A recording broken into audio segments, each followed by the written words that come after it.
क्या लग रहा है आपको, इस रोड से कितना परेशानी हो रहा है? बहुत काफी परेशानी है। कब से है ये? यही वर्षों से है। वर्षों से है, लेकिन कोई देखने वाला नहीं है।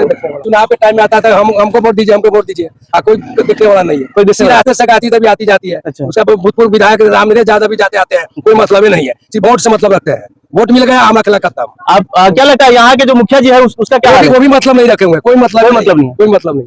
देखिए, पर्सनली मेरा कोई मुखिया और विधायक से मामला नहीं है, मेरा मामला इस सड़क का है जो हम उठा रहे हैं, क्योंकि जो सिस्टम में है हम उससे सवाल करेंगे। यह दर्द भरी दास्तां है बिहार के सबसे चर्चित गांव में से एक, क्योंकि यह राजद के कद्दावर नेता, कई मर्तबे के विधायक रहे, पूर्व शिक्षा मंत्री रहे, संसदीय कार्य मंत्री रहे, डॉक्टर रामचंद्र पूर्वे का गांव बंदरझूला है।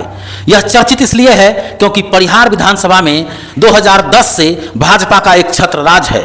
पहले पति राम नरेश प्रसाद यादव, बाद में उनकी अर्धांगिनी डॉक्टर गायत्री देवी, अब भी वे विधायक हैं। उसी विधानसभा का सोनबरसा प्रखंड का यह बंदरझूला गांव है, जहां के लोग अपनी दर्द भरी दास्तां भी दर्द में बता नहीं पाते हैं। जुबां खुलती नहीं है, अगर खुलती भी है तो पूछे जाने पर कहते हैं, चल हट निकहट राह लग अपनी, तुझे अटखेलियां सूझी हम बेजार बैठे हैं। यह सड़क नरगा से दोस्तिया की तरफ आती है। दोस्तिया में सोनबरसा सीतामढ़ी पथ को जोड़ती है। यहाँ कीचड़ और पानी इसकी पहचान है। लोग जब पूछते हैं कि यह कौन सा गांव, तो लोग बताते हैं, हाँ यह वही गांव जहां सड़क पर कीचड़ रहता है, जहां लोग गिरते हैं, जहां हल्का बारिश हो जाने के बाद लोग कपड़ा उठाकर चलते हैं, मासूम बच्चे गिरते हैं। बड़े बड़े नेता यहां से हुए, इस इलाके में बड़े बड़े नेता हुआ। सत्ता में शुमार, सत्ता जिनकी है, उनके विधायक यहां लगातार 15 वर्षों से है। अब लोगों ने उन्हें 20 वर्षों तक के लिए विधायक बनाया है। अगले 5 वर्ष में वे 20 वर्ष शासन किया। राजनीतिक वर्चस्व के कारण भी यहां विकास नहीं हो रहा है। बहुत सारे यक्ष सवाल है, हम आपको बता दें। डॉक्टर रामचंद्र पूर्वे राजद के कद्दावर नेता, इनका प्रमुख राजनीतिक सफर जान लीजिए। 1990 में पहली बार परिहार विधानसभा से विधायक निर्वाचित हुए, 1995 में दूसरी बार विधायक बने, 2000 में तीसरी बार विधायक बने, फरवरी 2005 में चौथी बार विधायक बने, अक्टूबर 2005 पुनः विधायक निर्वाचित होकर लगातार जनाधार बनाए रखा। मंत्री पदों पर इनका कार्यकाल रहा। बिहार सरकार में शिक्षा मंत्री रहे, संसदीय कार्य मंत्री के रूप में जिम्मेदारी संभाली, अन्य अतिरिक्त प्रभार मिला। बाद में बिहार विधान परिषद के सदस्य, विधान पार्षद भी बने और राजद के प्रमुख नेताओं में शामिल रहे। वहीं इस विधानसभा से लगातार 2010 से भाजपा का शासन है, जिसमें 2010 में राम नरेश प्रसाद यादव भारतीय जनता पार्टी के टिकट पर पहली बार परिहार विधानसभा से विधायक निर्वाचित हुए। उन्होंने राजद के डॉक्टर रामचंद्र पूर्वे को हराया था। 2015 में भाजपा ने उनकी पत्नी गायत्री देवी को टिकट दिया और वे जीत गई।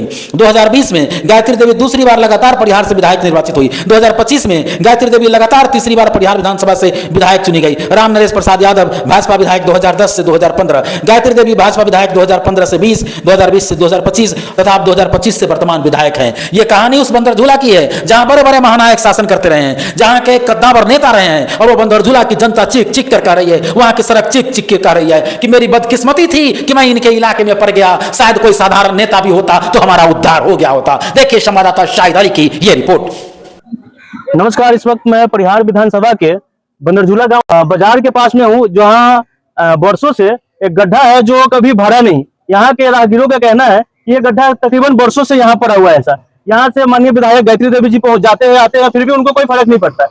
चलिए, ये रास्ता जो है काफी व्यस्त है, क्योंकि ये रास्ता परिहार की तरफ, नरगा की तरफ, परिहार की तरफ जाता है और इधर सोनबरसा की तरफ जाता है और नेशनल हाईवे से भी जुड़ता है, सीतामढ़ी से भी जुड़ता है।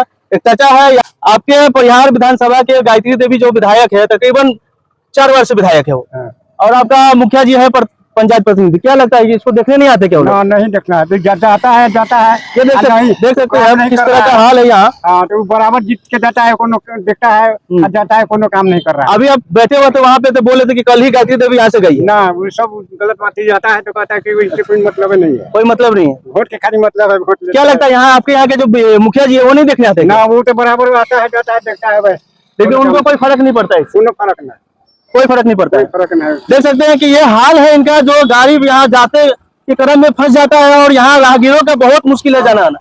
ये सड़क तकरीबन वर्षों से ऐसा पड़ा हुआ है। क्या लगता है आपको ये सड़क कब से ऐसा है? गांव के मुखिया से पूछना है। चलिए, ये देखिए, ये देख सकते हैं कि यहाँ भाई जा रहे हैं बाइक से और इनका स्थिति देख सकते हैं। यहाँ पीछे बैठी हुई इनके घर के लोग, गरीब नट के लिए मोबाइलो हेरा गेलै, गरीब नट लेता है। तो एकर जिम्मेदार कौन है? अब यहाँ तो कोनो न है।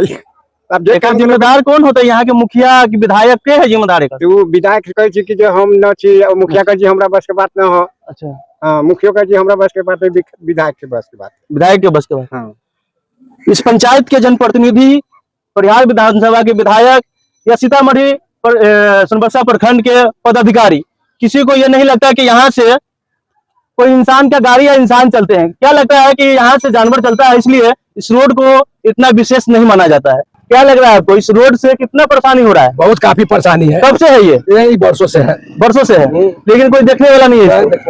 आप देख सकते हैं कि जो ट्रैक्टर चुनाव के टाइम में आता था, हमको वोट दीजिए, हमको वोट दीजिए, कोई देखने वाला नहीं है। कोई देखने वाला- रास्ते से आती तभी आती जाती है। अच्छा। उसका भूतपूर्व विधायक रामनिवास यादव भी जाते आते हैं, कोई मतलब ही नहीं है, सिर्फ वोट से मतलब रखते हैं। वोट मिल गया, हमारा खेला खत्म। आप क्या लगता है यहाँ के जो मुखिया जी है उसका क्या हाल है? वो भी मतलब नहीं रखे हुए, कोई मतलब कोई मतलब नहीं है। कोई मतलब नहीं।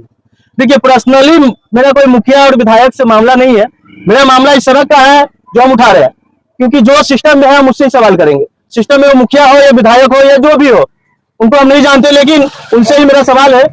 और यहाँ के पदाधिकारी, ये सोनबरसा प्रखंड के पदाधिकारी, सीतामढ़ी के पदाधिकारी, आप देख सकते हैं कि यहाँ से शायद इंसान ही जाता है जो रोज दिन रात जाना आना रहता है। ये सोनबरसा की तरफ इधर जाते हैं, सीतामढ़ी की तरफ जाते हैं, इधर परिहार की तरफ जाते हैं।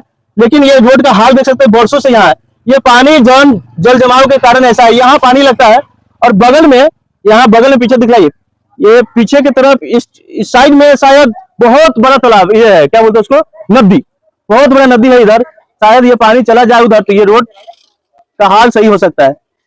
इसलिए हे सत्ता में बैठे बड़े ताकतवरों, हम तो बस आपको इतना ही कहेंगे, वोटों से सत्ता की राह तो आसान हो गई, पर गांव की राह आज भी कीचड़ में खो गई। जनता पूछ रही है बस इतना सा सवाल, कब बदलेगी यह तस्वीर, कब होगा सड़कों का ख्याल। नेताओं के वादे हर चुनाव में नए हो जाते हैं, मगर गांव के रास्ते हर बरसात में फिर वही हो जाते हैं। कीचड़ से जूझती जिंदगी बस इतना कहती है साहब, विकास भाषणों से नहीं पक्की सड़कों से ही दिखती है। जागिए, अभी भी वक्त है, क्योंकि ये जनता बहुत कुछ पलट देती है। आप लोगों को, चाहे राजद हो चाहे भाजपा हो, सत्ता सुख पद सुख जनता ने बहुत दिया, अब जनता को सुख दीजिए, नहीं तो जनता अपने ताकत का इस्तेमाल करेगी। फिर उसके बाद आपकी कहानी इतिहास के पन्नों में ही दफन होकर रह जाएगी।